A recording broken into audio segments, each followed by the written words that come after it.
Welcome, my 135 subscribers, everyone on Wrestling Reddit, and all of you who are not close-minded and enjoy every form of wrestling. Welcome to my review of DDT Wrestle Peter Pan 2022. Let's begin. So the show opens with Kenta Kobashi, Noah legend, and he's here instead of Inoa, promoting the matches later in the night. I mean, it's like a very recognizable, famous legend in Japan. So I get why he's here, but the way he hypes up the match isn't really that special. It's just like the run of the mill hype up. It's more of Kenta Kobashi's presence promoting his boy Konosuke Takeshita. So yeah. And we get the DDT presentation, the opening, and then we have hype videos for every match. And it does well to recap everything. And yeah, shit, I think this happened before the DDT opening. So yeah, and then we get to the matches. The first match is Yusuke Okada, Yuya Koroku, and Ilsion versus Toi Kojima, Yuki Ishida, and Takeshi Masada. So I really like the DDT Young Lions because they're given personalities from the start. They don't come out in black underwear and black pads and the most basic shit ever. They each have their own costumes, some unique looking gear, and their movesets aren't just Young Lion movesets. They do some stuff that's only unique to them. That's outside of the Young Lion arsenal. And this is such a refreshing thing that isn't being done in Noah or New Japan.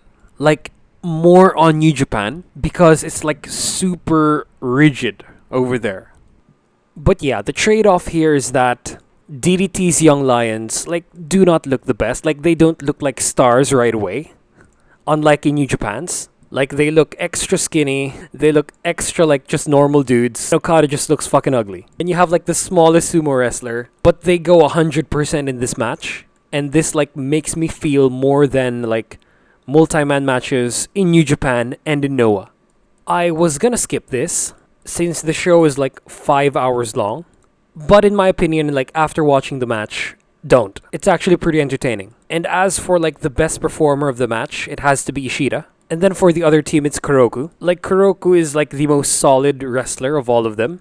But Ishida's gimmick and moveset are just so unique, and he does it so well. As for Toi Kojima, I don't like his chops. They look like the most basic chops ever. It's the ones that Sea-Dog VA did in the video. So it's how someone who's just starting out in wrestling would do chops. It's not seamless with the veterans or with the rest of the dudes in this match. But the dude does have the most potential in my opinion. As for Ilsion, I don't like his gear. The mask sucks. Reminds me of a worse Serpentico. And I don't even think he was tagged in. He just did a big dive at the end to isolate Ishida so that Kuroku could get the submission win. As for Okada, he's a future heel in the making. It's his appearance. He's a mafia boss something. He has that bad dude face, but he's also very solid in the ring. Masada, on the other hand, he's the most rookie out of all of them. He's the noobest of the noob, but he does have some nice facial expressions. He does the drop kick really well, but for the normal kicks, he almost fell down doing a standing kick, so a lot of room for improvement there. So yeah, the match ends when Ishida goes for his sumo attack. It's a running sort of attack where he gets in a sumo position, but Kuroku matadors him to the turnbuckle, gets him in an arm lock, puts on a wristwatch, twists it, and then gets the submission win. As for spots of the match, there's only two. So first is the finisher. I like that it is a dynamic submission, not a static one.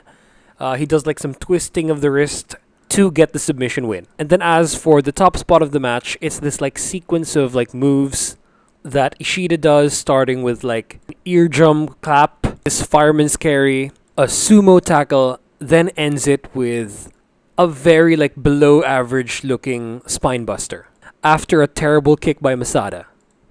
So yeah, this match is like TV undercard, pay-per-view pre-show level match. So after this is the three-way six-man tag team match between the teams of Toru Owashi, Kazuki Hirata, and Antonio Honda versus Yuji Hino, Yukio Naya, and Super Sasadango Machine, and versus Pheromones with Yuki Sexy Ino, Danchiko Dandi Dino, and Yumehito Fantastic Imanari. With their new member, I don't even know the name. But that guy looks like he could be like a star anywhere else. Like in any other wrestling promotion or like in movies or something. Like, dude has the look, he's jacked, but instead he's with Pheromones in the undercard of a pay-per-view. But yeah, this isn't even like purely like a wrestling match. It's like comedy. And I did like the comedy at the start, especially because there's this thing where Yuji Hino and Super Sasadango Machine like switch clothes. They pretend to be each other and then eventually get exposed when Hino as Super Sasadango Machine gets like desecrated by Pheromones. We get all of the Pheromones stuff. It's not for me though. It does get pretty funny at times, but like I feel like watch it as a whole and like repeatedly, it does get old. Unless it's against Jun Akiyama in a tournament. And then Antonio Honda is just like the worst ever. But I guess that's his gimmick. He's the R-Truth of DDT. Dude just like slips all over the place. His main contribution of the match is like when the match stops, he tells a story and then like too sweets everyone in the eyes. And yeah, Yumehito Fantastic Imanari is like the Gambare champion and he's getting like desecrated by Pheromones as well. Hirata is just like some like old wrestler who relies on the younger guys to like do his spots. And Toru Iwashi is like this like dancing wrestler who like when he uses his glasses everything stops and then everything dances. But Pheromones like they destroy his glasses in like an interesting way. They spoil his whole gimmick. But he's the one that gets like submitted at the end. As for the real Super Sasadango Machine who's dressed as Hino, he's just there to quote-unquote sell. And Hino was like there to be like a badass of their team. But yeah, this was pretty much a comedy match. If it's your first time watching DDT, it does get pretty funny. I do have spots of the match. But this sort of match, quote-unquote, isn't like suitable for like everyone. So you could skip it if you don't like super silly matches. And there's this thing where they do like the finger snap or like they take bumps to moves that Pheromones do with their buttholes. And that was just like too much. Too much suspension of disbelief has to happen in order for me to like buy that shit. So yeah, let's get to the spots of the match. So number 3 is this spot where the dancing wrestler, Owashi, like chops Yukio Naya in the neck and then he just like sells it. He sells it, he falls down. Sort of has this like gimmick where he's like developmentally challenged. He's like immature for his age. And I love that like this silly small dude wrestler just like can take him out with a chop to the neck. Just has a weak spot there. He does do it to the other members of Naya's team, but it's less funny. Number 2 is when Yuji Hino and like the real Super Sasadango Machine just like chop the shit out of Owashi. I could have used more of this, but yeah, the match goes as it goes. And then for the number 1 spot of the match, it's the finish. So a couple of minutes before this, Pheromones form like a human centipede on the top turnbuckle. Shenanigans happens, but Owashi manages to escape. But eventually, their new member, Pheromones' new member, who's like not supposed to be in the match at all, he super kicks Owashi. Owashi sells it, and he crashes right into like the human centipede of asses on the top turnbuckle, and then it sets him up for the finish. And Owashi's eyes are already like behind his head, like it's already like flipped up. It's already like Undertaker mode. And then Pheromones form this like monument, simply like drowning Owashi in assholes, causing him to faint, and then Pheromones win. Owashi has this like awesome facial expression as he's like pretty much dead. So yeah, this match gets a special score. It's a DDT pheromones match. That could be in any of their shows. So yeah, very skippable if you're not into this shit. And if you like hate this, I can't blame you. And yeah, I just noticed that it's crazy how pheromones are so over. But yeah, after the match, they cut a promo. And this is actually like really funny. Like at the end of the promo, the English commentators don't really like explain this well. They talk really like low volume. And then at the end of the promo, pheromones just take Owashi and then like basically like make him dance like a doll since he's pretty much out. This has to be like the weirdest post-match celebration ever. And you know what? This should be like a spot of the match. If it happened like during the actual match itself, like before the pinfall. So yeah, pretty skippable match. It's just like for like Naya and like Hino, it's just like an easy paycheck. But that post-match celebration was really funny. So yeah, finally, next match.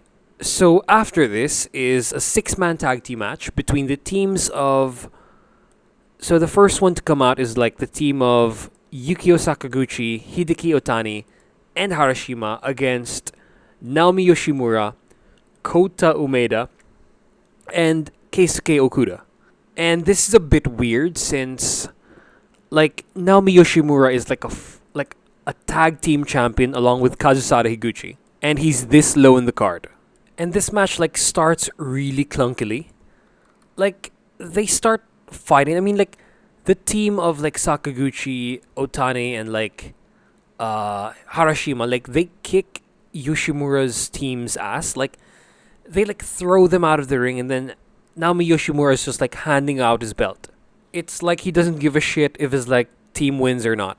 But the match does pick up. It does get better. Like it gets really fucking good. Like if I would pick like a weakest performer, it's probably Okatani and Okuda. And best performers are of course Harashima and Yoshimura. They do a lot of like kick battles, like a dick measuring contest where they kick each other, like willingly have the other person kick them. It's something that American fans won't like, but here it's pretty cool. Kota Umeda delivered some really nice push kicks as well as like some really hard body kicks to Sakaguchi. And then Sakaguchi, like in kind, sold these very well, making Umeda, who's like looks like a young lion, really strong. And there's this story that goes on in the match where like Okuda has it out for Sakaguchi, and then when they finally like meet in the ring, Sakaguchi just like tears him apart. Like the way he puts on a triangle choke is one of the spots of the match. But yeah, there's a lot of one-upsmanship here, and they all like feel like okay. It's not like egregious or something. It's not like stupid like Western fans think. It suits lower card matches or like two tough guys that like aren't in like a blood feud, who were like former friends. It's like a competition thing for them. It works with Harashima and Yoshimura, as well as like Sakaguchi and like the young lion. So yeah, best part of the match is when Yoshimura faced off against Harashima, rematch of the DDT Championship Tournament. We get like a nice strike battle, we have some near falls, and the finish was just awesome. So like the near fall that I said happens, so Yoshimura goes for his like judo hip throw, Harashima kicks out, and so Yoshimura sets him up for a power bomb. Harashima like counters it with a Hurricane Rana, and then he does his like awesome, like really awesome stiff looking running double knees to the face for the win. Oh yeah, knees to the back of the head first, and then an awesome double knees to the face. And it's kind of shocking that someone as high up on the card as Yoshimura took the pin, but I guess it's to set up a tag team championship match between like the team of Kazusada Higuchi and Naomi Yoshimura against like a burning pair. So let's move on to the spots of the match. So number 3 is how Sakaguchi gets Okuda into like a triangle choke. Okuda tries to punch him, but then Sakaguchi like captures the arm, goes for a triangle choke, but doesn't win the match. He does like a triangle choke and the Kimura. But Okuda's teammates help him, and then match continues. For the number 2 spot of the match, I think it's the strike competition, like the kicking competition between Sakaguchi and Umeda. Sakaguchi did a lot of good selling. He sold the shit out of Umeda's kicks that looked like really stiff. I think Umeda kicked harder than Sakaguchi, but good on Sakaguchi to like sell those kicks like he did. He just like fell down in like a crouching position, but it looked more devastating than how Umeda sold Sakaguchi's kicks. And then as for the top spot of the match, it's the ending. Near fall judo hip throw, he tries to go for a power bomb. Harashima counters with a Hurricane Rana, double knees him to the back of the head, and then does the double knee to the face. So yeah, this match is like the best match of the night so far. And it's like a TV undercard, pay-per-view undercard match. It's like the first match of the show that like should be in a pay-per-view. So yeah, after this, Harashima cuts like a super babyface promo. He smiles too much as he's doing this and confirms the challenge for the tag team championship. So yeah, really good match. Hope it goes up from here, or like better from this point on. So the next match is another 6-man tag team match between Sanshiro Takagi, Soma Takao, and Shinichiro Kawamatsu. So that's the politician guy from... He's like the Tokyo Congress member who like announced his participation in Peter Pan in that like sort of like tournament show that I reviewed like last month. And he like rocks a suit as he's entering the ring and as he's wrestling. But they like kiss this guy's ass so much. They like give him flowers before the start of the match, before their opponents make an entrance. He also gets his own entrance. And they're facing the team of Osamu Nishimura, Makoto Oishi, and Akito, fresh out of pheromones. So they shake hands at the start, but when Kawamatsu tries to shake Nishimura's hand, he rejects, and then we get the story of the match. Nishimura doesn't like that this like outsider politician dude just like enters the business, like not even wearing wrestling gear. Dude is just rocking a suit, and they like give him special treatment and stuff. So awesome story for a match. And apparently like Nishimura is like a Bunkyo-ku, like it's like a ward in Japan, a Bunkyo-ku Congress member versus Kawamatsu, who's like a Tokyo Congress member. But Nishimura is like an actual professional wrestler. And for this whole match, the story is like he doesn't respect him. They do wrestle, but Nishimura just like no-sells everything Kawamatsu does. And whenever they're both in the ring, dude just toys with Kawamatsu. Dude tries to embarrass the shit out of him, and then like not only to like later in the match, when Kawamatsu is like super gassed, does he gain control against this dude? Like, this is the main story of the match, while like the other people are just like side characters. And this match actually turned out better than I expected. So Kawamatsu did some basic moves like really well. Striking isn't there yet though. But definitely Kawamatsu was a lot better than Sea-Dog VA or than Michael Jabali. Leagues ahead. Kawamatsu actually sold really well. It's either he sold or like they actually like sandbagged him, or like he was actually gassed most of the time. But he was very entertaining in the ring. As for the rest of these guys here, so for the opposing team first, Makoto Oishi and Akito are like really agile dudes. They did some nice selling and they had some nice offense. Akito better than Oishi though. And as for Kawamatsu's teammates, so we have the DDT president, Sanshiro Takagi. Isn't the best wrestler anymore, but he's like pretty funny. There's this spot where he copies something that Nishimura does, where like it's like a British wrestling like technical spot where like you balance on your head and then you escape from a head scissors. Well, Takagi, being not the fittest of people, couldn't do it by himself, so Soma Takao helps him out. And then as for Soma Takao, he's the best performer of his team, but the physique is not there though. And he is agile, but like he does some of the moves very badly. But yeah, this match was better than it had any right to be. Kawamatsu sold really well. He performed the basic shit really well. They managed to tell an awesome story with him and Nishimura, and then eventually, in the end, of course, this guy has to lose. It's his debut match. Nishimura does like a spinning toe hold to a figure four leg lock and then gets the submission victory. I haven't seen the spinning toe hold like since Terry Funk. So yeah, time for the spots of the match. So number 3 is this like fireman carry, double fireman carry like release slam by Sanshiro Takagi on both Akito and Oishi. Awesome spot by the president right here. For number 2, we have the spot where Soma Takao helps Takagi do the headstand and like escape the head scissors, and then Takagi acts like he did it himself. This man is comedy gold, but that's all he should be. Thank God he's not making himself champion. And then for the number 1 spot of the match, it's the finish. Nishimura gets Kawamatsu in like a full Nelson. One of the dudes, I think it was Akito, does a dragon screw, leading to the spinning toe hold by Nishimura, and then a figure 4 leg lock for the win. So yeah, match was better than I expected. It was better than the first 2 matches of the card, but doesn't exceed the last one. But it was a solid debut for Mr. Tokyo Congress member.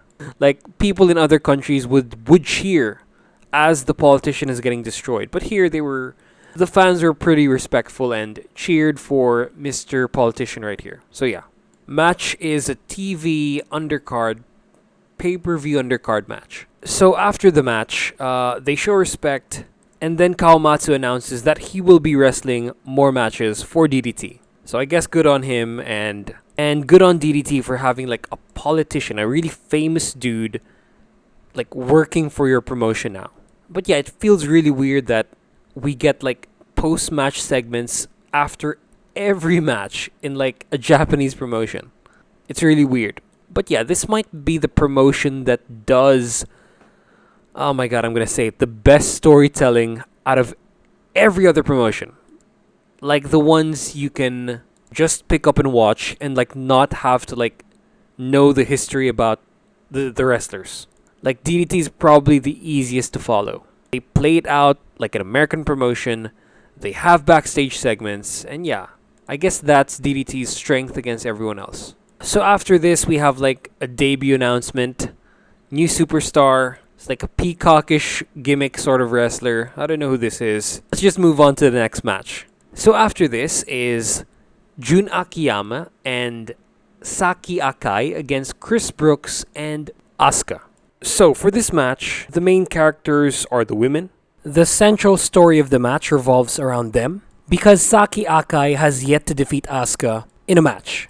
As for the side story, Jun Akiyama is of the old school. He's a gentleman, so he hesitates whenever he attacks or tries to ward off attacks from Asuka. But as for Chris Brooks, he has no reservations. Dude just takes out Saki Akai. It's nothing. I mean, both men sell the women's offenses, but Chris Brooks sells more than June.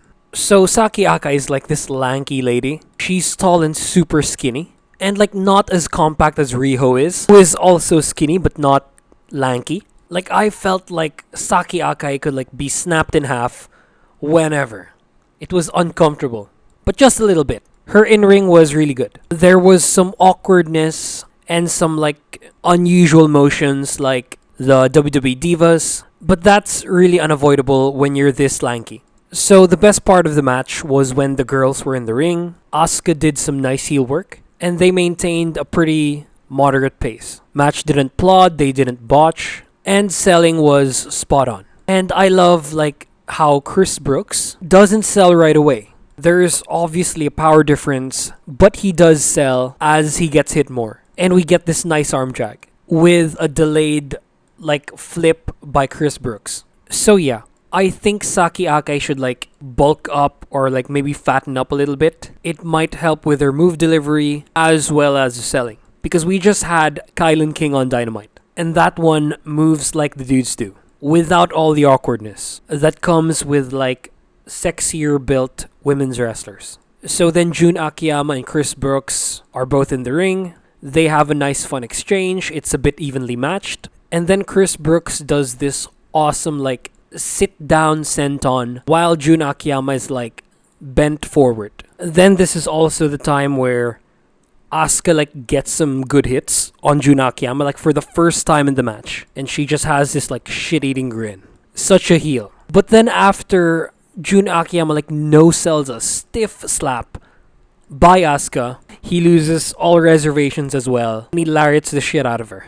And then the women have a nice strike battle consisting of slaps and mostly boots. Like, they go for like a total of like maybe 10 boots or like 8.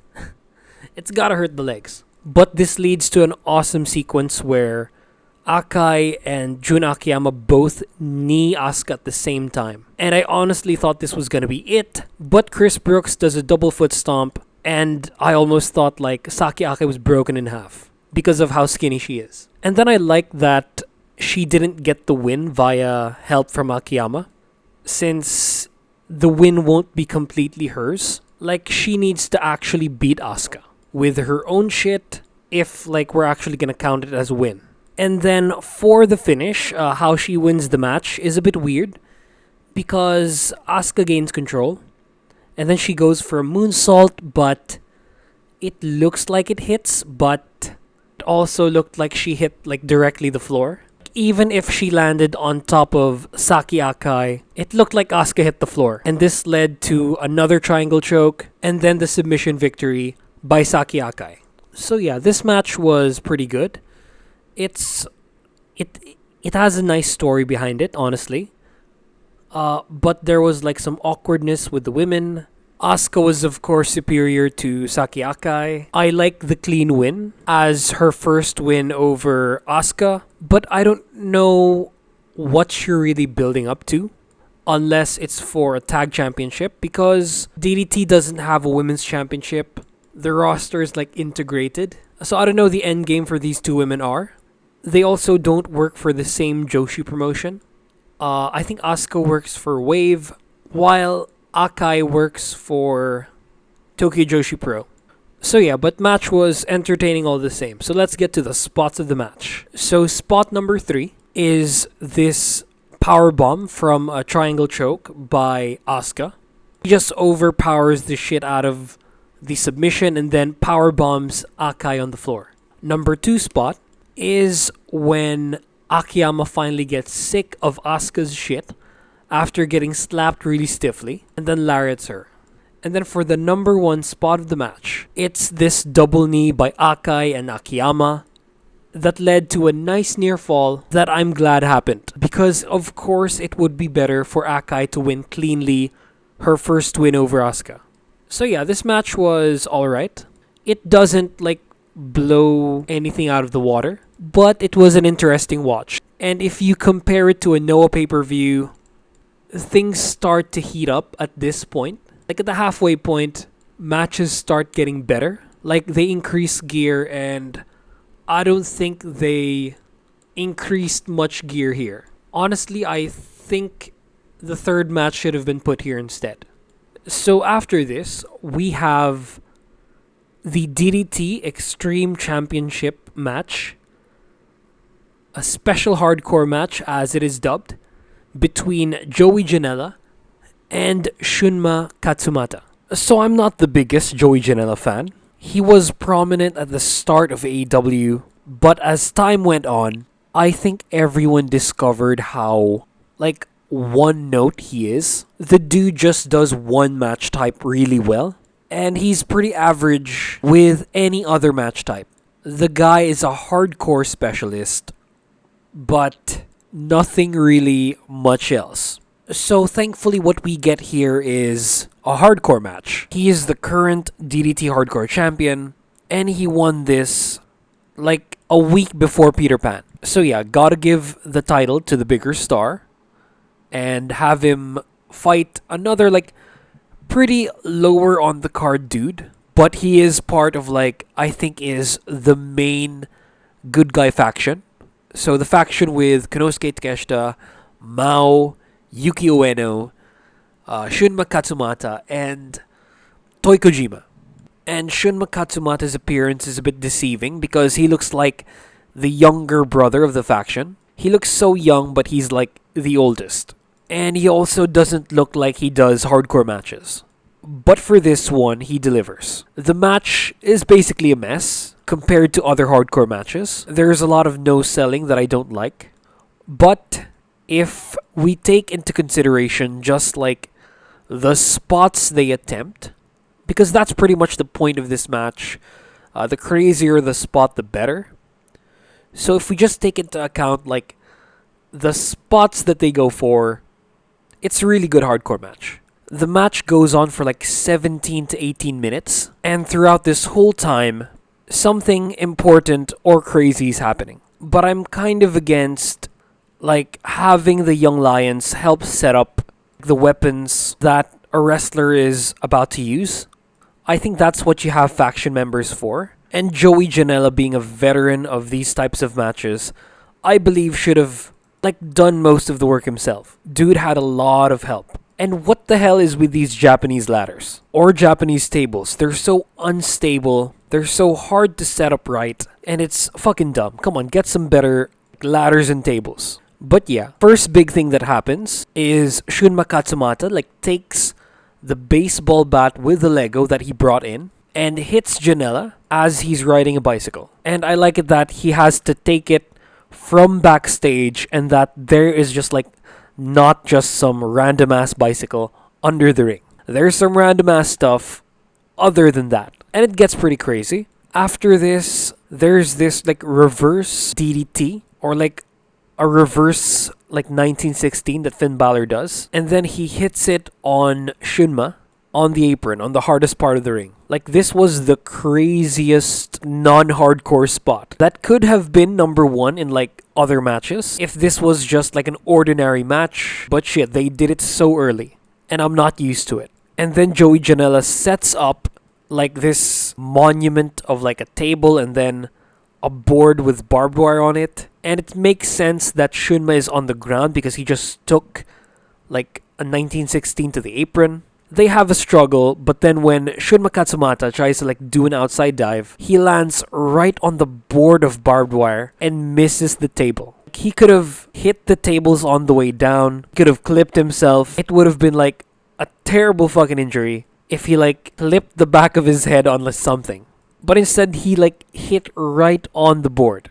Great accuracy and sucks to take. The dude gets some air off, his arm gets stuck in barbed wire, and then Joey Janela just like starts to blade him with the barbed wire. And Shunma is a bleeder. 4 minutes in and Shunma's bleeding like a stuffed pig. So for me, this is messy because we get like high spots right after the start. It's not like an escalation, like a gradual escalation. It becomes that later, but at the start we also get like a really high dive from like the bleachers to the table by Shunma on Joey. I mean, it's cool and all, but isn't this supposed to like just end the match? Yeah, this could have been cut out or this could have been done later.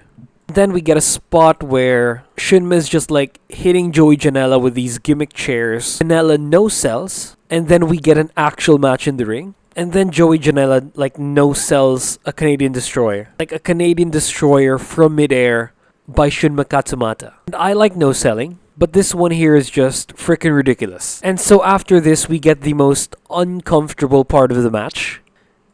This is where like the escalation of violence starts. And it starts with Shunma pouring Legos and thumbtacks all over the middle of the ring. And then he removes Joey Janela's shoes. And nice touch by Janela where he like tries to walk carefully as to not step on Legos. This was like a nice touch. And then these guys take bumps on the fucking Lego plus thumbtacks. We start with like a German suplex, like a deadlift German suplex, where like Shunma lands on his shoulders and back of the head. I mean, he sells this well, but do you not? This looks like it was real. But what follows is like the craziest spot of the match. And like crazy not as in good, but crazy as in what the fuck are you thinking? Like Joey Janela does a double foot stomp and then misses and then hits the ground with the thumbtacks and the Legos. Like if you land on your back on all of that crap, I guess it's a lot better. Lot less nerve endings on the back, on like wide surfaces. But on your feet, it's like super effing sensitive. And the hands and the fingertips. Shit, not a good day for Joey Janela. Like, for me, this is a sick spot to watch. But is it worth it? I mean, you're in the biggest DDT show, like, all year. So I guess so. But yeah, crazy spot, still very entertaining to watch, even if uncomfortable. And then next, as Joey Janela is like pulling out the thumbtacks off of his feet, both of them, we get the best part of the match, and it's like the one with the handcuffs. They look like toy handcuffs. It looks really silly. But they managed to like actually tell a good story with this. Shunma cuffs Joey on the top rope, hits him with chairs, taunts with the key, and then Joey like low blows him, gets the key, unlocks himself, and then cuffs both of Shunma's hands. And Shunma's just begging. He's begging to be released or like uncuffed, but then Joey throws it to the crowd. This is like the best spot of the match, and you could have just had this. This could have been just a car crash and not be like a hardcore match. Like, stuff like this can be more effective than like stepping on fucking thumbtacks and Legos. And Shunma just has like the best reactions, even after he gets unlocked. And then I love the spot where Joey Janela like takes a Japanese table and then uses it as like a platform to step on in order to avoid the thumbtacks. He tries to do a running attack, but then Shunma drop kicks him while still cuffed, and then Shunma lands on the fucking Legos. And then he's unlocked out of the cuffs. He sets up the final boss, which is like everything that was used so far. A table, a barbed wire board, Legos, thumbtacks, and then the ladder. And then another great non-hardcore spot is where like Shunma does a Beat It by Michael Jackson, where they fight while cuffed to each other. Like, they fight all the way up the ladder, and then we get the finish when Joey Janela does like a Death Valley driver on Shunma Katsumata while still cuffed on the setup below, and then pins him 1, 2, 3. And it's crazy how the cuffs didn't break, and then we get the messiest pin ever. Then thankfully the match ends. So yeah, let's get to the spots of the match. So I've already mentioned the best spots. Time to arrange them in order. So for number 3, we need to respect this shit. It's Joey Janela's double foot stomp on the Legos and thumbtacks. Like, not the most glorious spot to watch, but it was definitely entertaining. It plays into a lot of memes. It's fucking painful and uncomfortable to watch, but still, someone has to do it, and that someone is Joey Janela. And then for the number 2 spot, it's like the handcuff battle. I love where like Joey throws the key. Non-hardcore spot, but it was very effective. And then for number 1, it's the finish. It's like the Beat It style handcuffing to each other, and then like just the Death Valley driver while they're cuffed to each other with the setup of like everything set up so far. Great spot, and I'm actually gonna give this match a pay-per-view undercard only level of match. It's the best match so far. And yeah, Joey Janela is really good at this style. And I'm kind of happy that he's like doing well outside of AEW. And as for Shunma Katsumata, he might not be like the highest card guy, but he's versatile and dude will always have a home in DDT Pro Wrestling. So after they clean up the ring, of course, we have another member of 37 Kamina going for a championship, and this time it's Yuki Ueno, Kota Ibushi Jr. against Masahiro Takanashi. And so far, what I've seen from Takanashi, not really that good. Very comedy-based. His match with Kazusada Higuchi just like soured me onto the guy. But here, I was pleasantly surprised to like see actual wrestling. And like very smooth too. We get headlocks, we get wristwatches, we get a serious Takanashi, and like everything was just so smooth. Dude can wrestle, and dude can also play heel, because he pulls Toi Kojima to take an outside dive from Ueno. And then as Ueno is checking on his friend, he gets right onto the attack. Dude is very ground-based. He does a lot of headlocks, and like actually a lot of clever submissions. He does sell like a wild man, but it suits his appearance. And as for Yuki Ueno, again, as I've said before, The man moves like Kota Ibushi. The dude looks like a star. And like arguably he looks better than Kota Ibushi. Like face-wise. In ring, he's like 75%. But he is getting there. And I'm expecting an excursion from him to AEW shortly. Maybe it's his turn. Because Konosuke had a successful run, why not Ueno too? And just like what I said with Kylan King, the athletic build really helps, as well as the height. Since like her, but better, Yuki Ueno can also take the moves very well. Like there's some bounce in there whenever he lands on the floor. And he does like one of the best frog splashes like I've ever seen. And then we get this awesome strike battle. Ueno is decent at striking, but Takanashi is something else. He acts like a dual wielder class in like a game, since he does this chop where it's followed by the other hand, so it's like 2 shots in one motion. Really fits the appearance. He's like a wild man. It's like a dual wield sort of hit. And then he becomes MVP of the match when he saves Ueno's life. Ueno goes for like a springboard sort of move, since he gets thrown out as he's trying to do like avalanche move on Takanashi. Does a springboard from the outside, but then he slips and then Takanashi just grabs him in the head, preventing him from killing himself. And then we get a tease for a code red, and then we get one of the stupidest spots of the match that could have been taken out. Like, this decreases the score for me.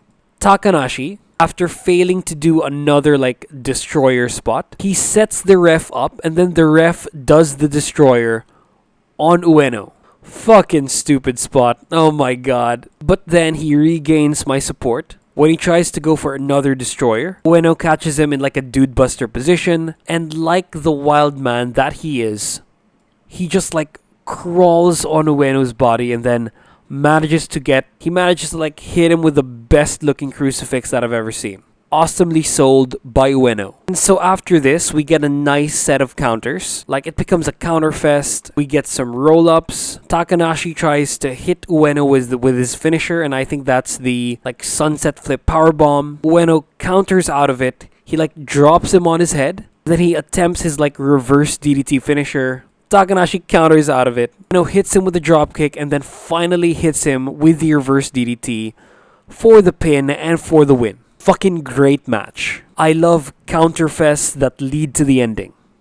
It's like a usual wrestling thing, but when done right, like here, it's very good and elevates the match. So let's get to the spots of the match. So for number 3 is the strike battle between Ueno and Takanashi, especially the part when Takanashi does like 2 hits with one motion. It's like a clubbing strike with both fists as he's swinging in one direction. For the number 2 spot, it's the crucifix. Well sold. I like how Takanashi gets into this move. And again, Yuki Ueno sold it so well. And then for the number 1 spot of the match, it's the whole finishing like counter sequence leading to a finisher. Okay, so as for the match grade, this is a pay-per-view only penultimate match. I enjoyed it that much. This one changed my view on Takanashi. He's actually pretty good when serious. There's only one spot in the whole match that bothered me, and I already mentioned that. But yeah, glad that Yuki Ueno is like the secondary champion. I hope he makes it to AEW for Excursion, because it would be fun. He's gonna face all the main eventers, get good matches out of them, and he's gonna get over just like Konosuke Takeshita. So yeah, really good match. One terrible spot. Congratulations, Yuki Ueno, new champion. So after this, he cuts a promo. Thanks everyone. Miss Universe is it. But then we get his next opponent, which is just an announcement from one of the head guys, the dude that opens the show. And it's that peacock-looking motherfucker that I don't know the name of. So yeah, forgive me for not knowing his name and not knowing how to read Japanese. The guy was mentioned a while ago, but I forgot the name. Shit. So yeah, after this, we get the special 6-man tag team match between the team of Dick Togo, Daisuke Sasaki, and Kanon with MJ Paul. So that's Damnation against 37 Kamina members, Konosuke Takeshita and Mao and Yasu Urano. So I think this match should have been earlier in the show. It's penultimate, but it doesn't feel like a penultimate match. It sort of breaks the whole flow of the show. I know Konosuke Takeshita is your like biggest star, not only in the ring, but also like popularity-wise. But he just came back from excursion. The match isn't really for anything. You have like Dick Togo and Yasu Urano in the match, so it's not really made up of like all main eventers. I think this should have went before the hardcore match, and it definitely feels like an opener of sort. So for the match itself, it's like the typical multi-man match. It's not just like a highlight show or something, but I mean, there is like a story in the match. It's the typical Damnation does cheating as the babyfaces look on in despair. As for the wrestlers in the match, I really like Konosuke Takeshita. Like, he was awesome in AEW, but right here, where he has built chemistry with the other workers, he looks a lot better. Like, everything flows a lot smoother. Like with this thing with Daisuke Sasaki, Mao still feels like the sidekick dude, the lovable comedy sidekick, and Evil Ibushi, or Kanon, still does some nice heel work with awesome facial expressions, a lot more expressive than Kota Ibushi. Yeah, he does look like him, but you're gonna have to like do the fusion dance with Yuki Ueno to like have a full Kota Ibushi. As for Dick Togo, he's a brawler from House of Torture, New Japan. Not the best faction, but here he's alright in the ring, does a lot of punching, and he does some nice selling, like with Mao's fake out punch. But it's not as funny as how he did it with Yuki Onaya. That one was incredible. And as for Yasu Urano, he gives me a lot of like Yujiro Takahashi vibes. He executes the moves like him as well. It's like the sort of non-committal sort of execution of moves. Minimal contact. And yeah, he's just there. Mao is in the ring most of the time. He gets given enough time to shine, and he does pretty well. I think it's the trunks. He should change those if he wants to move on to main event. So yeah, best parts of the match was when Takeshita and Sasaki, the leaders of both factions, of each faction, are in the ring. Like, especially the final tags. Like the ones before the triple outside dive. But I think top performer here, and the one they're trying to push on everyone, is Mao. Mao is MVP for his team. He saves their asses a bunch of times, and he does this like 6 spinning kick. And as for the finish, after Takeshita and Sasaki give us like a clinic in the ring, but then Sasaki tags in Kanon to take the pin. Although it doesn't happen right away, he gets running need, but then his teammates save him. But then after like a couple of more exchanges where Kanon misses a couple of shots, he gets running need almost out of nowhere. Like both him and Takeshita are running as Takeshita delivers the knee. So Takeshita pins him 1, 2, 3. So yeah, for the spot of the match, number 3, although this would have been cool if Sasaki just sold, it's the rolling German suplex where Sasaki lands on his head. Holy shit. This was so dangerous, but he no-sold it, so yeah. And then number 2 spot is the spinning kick by Mao. It looks cool. It sets up for Takeshita's finisher, but then Damnation save Kanon's ass. And then for the number 1 spot of the match, it's like this sequence where Mao just saves everyone's ass. First, Sasaki and Togo cross-face both members according to their rankings in the team, like in the middle of the ring. But then Mao saves them. The heel team goes for like a double pedigree, and then like a corner-to-corner like double elbow drop. Then Mao saves them again. This is like my favorite part. It gives Mao time to shine and shows us that he's essential to the team, even if just in like a support role. But yeah, I'm expecting him to like move up the card a bit. But yeah, after the match, Takeshita does like a return speech, says he's not going anywhere, and that he's gonna challenge the winner of the main event.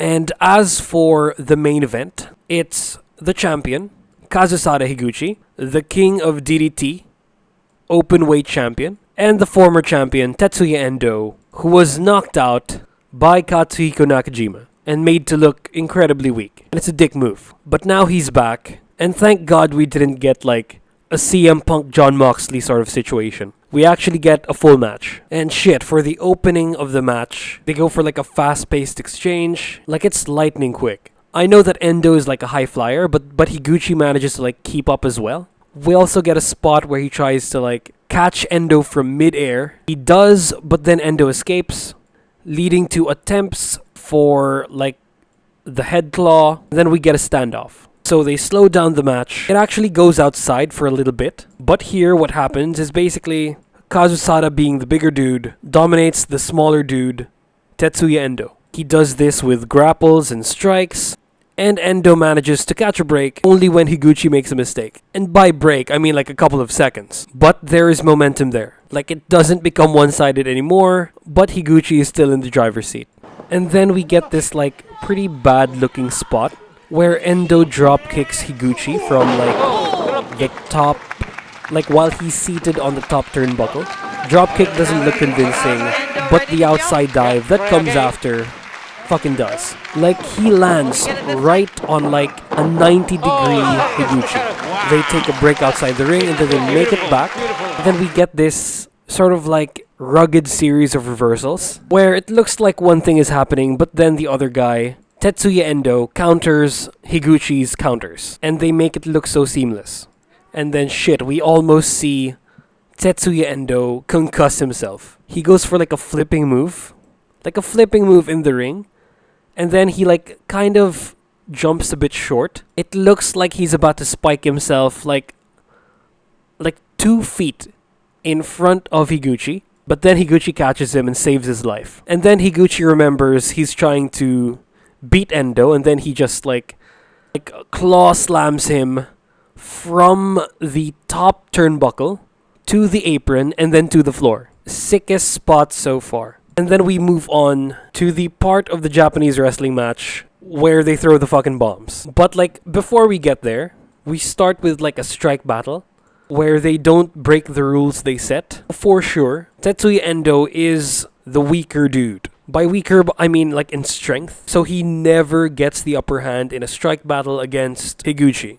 Endo just sells and has to resort to his like flippy shit in order to gain the upper hand. He does like a weird flippy kick, and then he like literally flips out of like 2 German suplexes. And commentators make a big deal out of this. And then he proceeds to throw the biggest bombs he has, starting with like a Spanish fly, this like spin out power bomb that he does, and then his shooting star press, and then he goes for the cover. But then at 2.9999, Higuchi claws him in the face. He xenomorphs him. And then I like the selling that happens here because Higuchi hits his like claw slam, and he's like selling while he does this. So it looks incomplete. He's like facing the turnbuckle at the start, and then he goes for like a spin move and then does the slam, but it looks like an incomplete spin. It actually looks like Higuchi's tired as he's doing this. And it's all Higuchi from here. He starts with like a callback to the Nakajima slap that Endo sells really well. He sells it in a really exaggerated fashion. Like Endo's got nothing left. He can only stand up and take the running shoulder blocks, 3 hard lariats, like 3 of the stiffest lariats you've ever seen. 1 more running shoulder block, but like less hard this time, and then the claw slam for the win. Okay, so let's get to the spots of the match. So number 3 are the 3 hard lariats that Higuchi does near the end. Like fuck, you could hear them. You could see the sweat coming off of Endo's chest like every time it hits. Number 2 is the claw slam from the top turnbuckle to the apron to the floor. It's the highest impact spot of the match and was a what the fuck moment for me because this guy was just concussed a couple of like weeks ago. And this bump has to suck to take. You hit the hardest part of the ring and then you fall on the floor. And then for the number 1 spot of the match, it's the shooting star press, the pin, and then Higuchi xenomorphs Tetsuya Endo. He slams him as he's selling, then starts his domination.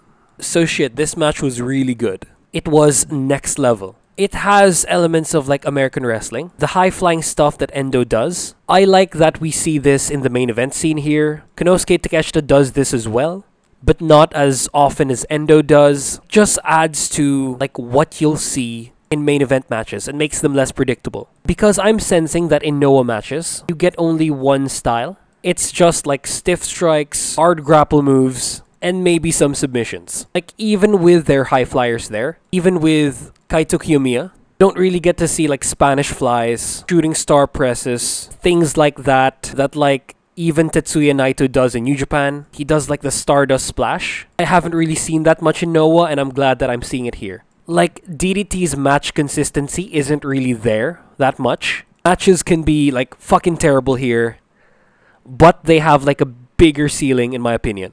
Like, Noah has consistently good matches, but you know what you're gonna get. In New Japan, since they bring in gaijins, there's a lot more variety, and the ceiling is like a lot higher. The matches are more consistent, unless they like take a day off or something, like Okada. And then in DDT, matches can absolutely be shit. Partly because of the gimmicks, partly because of like the actual in-ring skill of like some of these guys. The best wrestlers, I think, go to All Japan, New Japan, and Noah. And DDT kind of gets all of the other guys, except for their main event scene. Their main event scene is really good. But sometimes the matches can be just like terrible. And we also have these types of matches, which are comparable to like the New Japan epics that we've had like a couple of years ago. Not quite anymore. So yeah, and of course, that finishing sequence by Kazusada Higuchi, he just like destroyed Endo. That was really good too. And I've never seen the claw like utilized better than it was here. He xenomorphs him. So yeah, overall this show was really good. These are my match rankings. I think that Ueno versus Takanashi should have semi-mained. Inosuke match should have been moved down 2 spaces. And like none of the matches offended me that much. Like this might have been the most consistently good DDT show that I've watched. And yeah, I forgot the match rating. The match rating for the main event is a pay-per-view main event only. Quality of match. This is the best match I've seen for like the whole week, including the last week. I think it's better than Garcia versus Danielson. It's better than United Empire against Death Triangle, and DDT definitely is not a joke. There is good wrestling here. It's just like sprinkled with Sanshiro Takagi's sexual fantasies via pheromones. So yeah, really good pay-per-view. I don't know that if like overall that's better than any of the Noah ones, or like ROH, or Forbidden Door, but it's better than Impact Emergence. And yeah, these Japanese wrestling shows' main events just like never disappoint. Like the matches before just like never outshine the main event, unlike they do in American pay-per-views. So yeah, that's it for this review. Like, comment, and subscribe for engagement. Share if you don't know me. Hit that bell notification for future videos, and please, watch my shit.